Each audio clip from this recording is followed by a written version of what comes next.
Buen día. Esta unidad trata sobre redes neuronales. Primero, la forma en que se va a explicar redes neuronales será platicando sobre regresión logística multinomial. Después se hablará sobre la unidad básica de procesamiento de una red neuronal, que es el perceptrón, después perceptrón multicapa y después se dará el ejemplo, se implementará una red neuronal para el ejemplo de dígitos. Una regresión logística multinomial se puede ver como una regresión logística para múltiples clases, donde la idea es que la probabilidad de la clase, dado X, se distribuye con una función categórica de parámetros dados por el softmax de esta ecuación lineal, donde W es una matriz del número de clases K por el número de dimensiones. El softmax es esta función que lo que está haciendo es uno se le suministra un vector, por ejemplo este vector, y nos regresa el siguiente arreglo, siguiente vector, donde la suma de todos sus elementos suman 1 y se puede ver que se está normalizando los valores de ese vector para que sean probabilidades. Para ejemplificar la regresión logística multinomial se usará los datos del iris. Muy importante, se van a normalizar estos datos, hay que normalizarlos para que tengan media 0 y desviación estándar 1. Lo primero que se realiza es hacer los parámetros iniciales. La forma en que se están haciendo los parámetros iniciales, porque se están guardando en una lista, es los parámetros. Tenemos que generar los parámetros de una matriz W. Entonces esta matriz W va a tener 3 renglones porque tiene que tener son 3 clases. Entonces en cada ciclo en el primer ciclo se generan los parámetros para este renglón, en el segundo ciclo para en el tercer renglón para ese renglón. El modelo, el modelo se implementa de la siguiente manera. Se puede observar que está el ciclo para todos los parámetros y aquí se ve la multiplicación. X es la entrada, parámetros W y el W0 que es el sesgo. Finalmente se regresa el softmax de lo que se acaba de calcular. Igual que en la unidad pasada hay que codificar las clases para que sean, en lugar de si tiene uno el vector de clases, utilizando el mismo ejemplo, 1, 0, 2. Esto se tiene que codificar como una matriz donde tiene 0, 1, 0, 1, 0, 0 y 0, 0, 1. Utilizando esto, la media de la entropía cruzada se implementa de la siguiente manera. El método de optimización, otra vez utilizando descenso gradiente, la única diferencia es que se le está dando más estructura. Aquí tenemos una función que es el update, que es la encargada de actualizar los parámetros. Otra vez tenemos la media de la entropía y aquí está la función que nos regresa el gradiente y su valor y se llama la función update. Como en la unidad pasada, existen diferentes métodos para encontrar los parámetros y en esta ocasión se va a implementar el método Adam que está dentro de la librería Optax. Entonces este método es muy similar, bueno, su implementación es similar al método de gradiente y la librería nos esconde la forma del método Adam, pero hay que hacer algún poquito de modificaciones. Entonces esas modificaciones que han en la función update, vamos a ver que aquí en la primera línea se calcula el valor de la función y su error. Aquí está el error y aquí está el gradiente y luego el gradiente se usa en la segunda línea para optimizarlos, para encontrar los parámetros, que van a ser las actualizaciones, y el estado del optimizador. Finalmente se aplican estos parámetros a los parámetros anteriores y esta es su actualización y se regresa los nuevos parámetros, el estado del optimizador y la función de error. El ciclo sigue siendo muy equivalente, donde se itera por el número de épocas y al final se regresan los parámetros.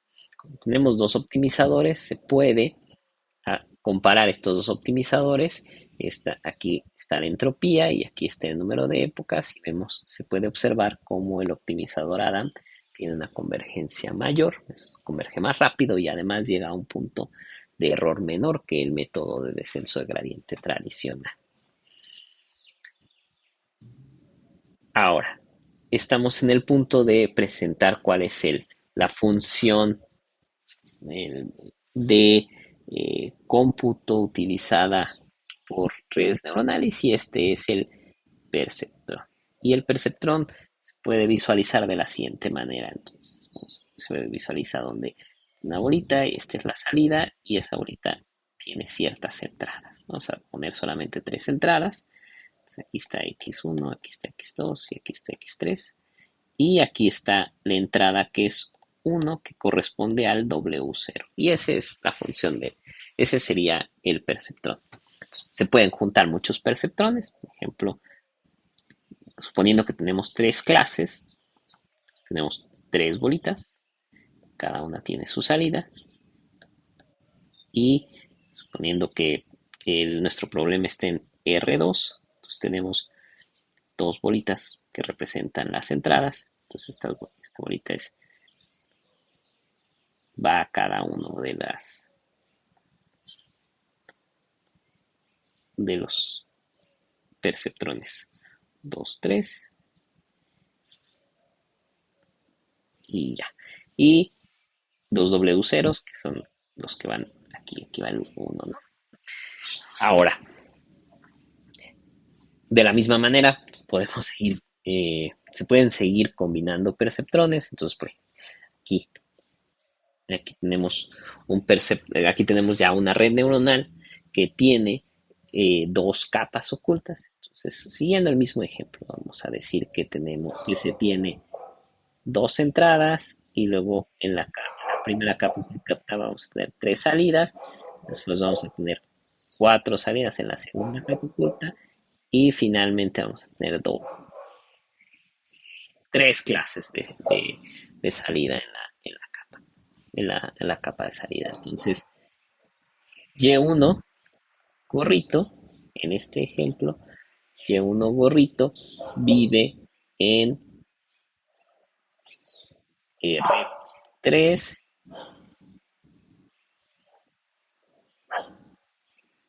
no, Y1 gorrito, perdón, me estoy equivocando, Y1 gorrito vive en R4 y la Y gorrita, que es la final, vive en R3, ¿no? Son tres clases de salida, son tres neuronas de salida. Internamente aquí son cuatro y esta es la primera capa oculta. Ahora, si combinamos los perceptrones tal como lo acabamos de mencionar, tal como se acaba de mencionar, quedaría así. Aquí está la W1, aquí está la W2. Hacemos un poquito el álgebra. Entonces, haciendo un poquito de álgebra, se observa que se llega a esta ecuación. ¿Y esta ecuación qué está representando? Pues esta ecuación lo único que está representando es la capa de la capa de entrada y estas dos. Entonces ya nada más hay nada más hay una capa de entrada, que estas son las entradas. Luego hay 1, 2, 3, 4 y la capa de salida. Entonces se está implementando esta red en lugar de esta que se quiso implementar, ¿no? Y eso es porque no hay ninguna función no lineal que nos permita que las matrices no colapsen a una sola matriz. Se puede observar aquí, está colapsando. Entonces, dado que las W se están encontrando con mínimos, con descenso de gradiente, eh, entonces realmente aunque aquí en esta línea se tengan dos matrices, lo que se está encontrando solamente son esos parámetros, ¿no? Para evitar esto, lo que se tiene que hacer es utilizar una función de activación, una función phi. Esa función de activación se puede ver que no hay la matriz W1 y W2 nunca van a colapsar a una sola matriz, no va a haber una red neuronal equivalente con una sola capa, en donde solamente se tenga una W. Y bueno, esto se puede seguir combinando. Por ejemplo, aquí hay dos capas ocultas y una capa de salida tal y como se presentó en el primer ejemplo, en este punto. Ahora, la primera idea para esta función de activación podría ser la sigmoide, pero la sigmoide tiene un problema que se le llama desvanecimiento de gradiente, y aquí está un ejemplo para ver este fenómeno. Entonces, una función muy utilizada que no presenta este problema es la ReLU, que es esta, y la vamos a utilizar, se va a utilizar en el problema de dígitos. El problema de dígitos se carga así, importantísimo normalizar los datos, codificar los datos de las clases para que tengan, para que se pueda implementar de manera eficiente, para que se pueda implementar la media de la entropía cruzada, y la red neuronal que se va a implementar es esta. Aquí está, se puede observar que aquí tenemos a X multiplicado por una W, eso nos da un Y. Luego ese Y lo multiplicamos por otra W, nos da un Y2, y ese Y2 lo multiplicamos por W, nos da la Y de salida. Y de salida está en 10 porque hay 10 dígitos, 0, 1, 2, 3, hasta 9. Ahora, estas son multiplicación de una matriz por un vector, pero dado que tenemos muchos ejemplos, entonces se puede escribir esto de una manera más compacta para que sea multiplicación se encuentren las salidas, las clases de todos los ejemplos que se tienen. Y entonces, en lugar de tener como entrada a un vector X, lo que podemos tener es X es todos los ejemplos que tenemos n y viven en 64. Y entonces la matriz W viene después y está 64 por 32. Y eso nos da un vector de salida que tiene todos los ejemplos n y están en 32 dimensiones. Siguiendo este ejemplo, esta matriz la multiplicamos con una W y nos da todos los ejemplos por 16. Lo volvemos a multiplicar, esta matriz Y2 de salida, y la multiplicamos por W y nos da el resultado final, que son todos los ejemplos y están en 10 dimensiones. Implementar esto de manera matricial, todo de manera matricial, entonces la red neuronal se puede definir de la siguiente manera. La primera matriz de pesos que se tiene que encontrar es 64 por 32, la segunda es 32 por 16 y la tercera es 16 por 10. Entonces, esta estructura se utiliza para encontrar los parámetros iniciales. Puede observar como aquí está D y D de 1 para encontrar el punto inicial y el punto final.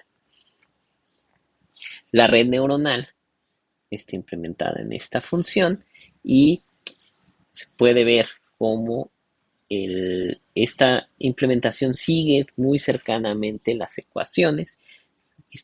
Aquí están los datos de entrada, se multiplican por la primera W, eso da un Y1, Y1 se multiplica por W2 y Y2 se multiplica por W3 y da la salida.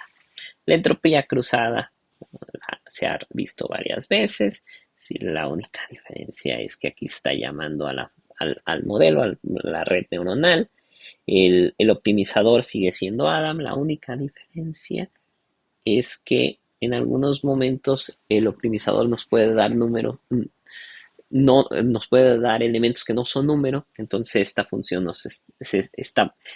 está protegiendo para que solo exista actualización siempre y cuando los nuevos parámetros sean números, y si son not a number, entonces no se actualicen.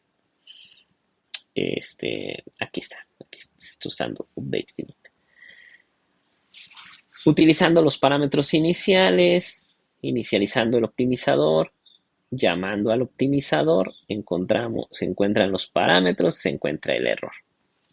Estos parámetros se pueden utilizar para predecir en el conjunto de prueba, de tal manera que ahí se encuentra con ANN, se encuentra con esa función, se encuentra la predicción te regresa una matriz, entonces el argumento máximo nos dice cuál es la clase, se compara con la clase real y se ve que en el conjunto de pruebas se tiene un error de 0.03. Este puede variar, dado que todos los parámetros son aleatorios, pero más o menos va a ir rondando este valor. Aparte, llegamos al final de redes neuronales.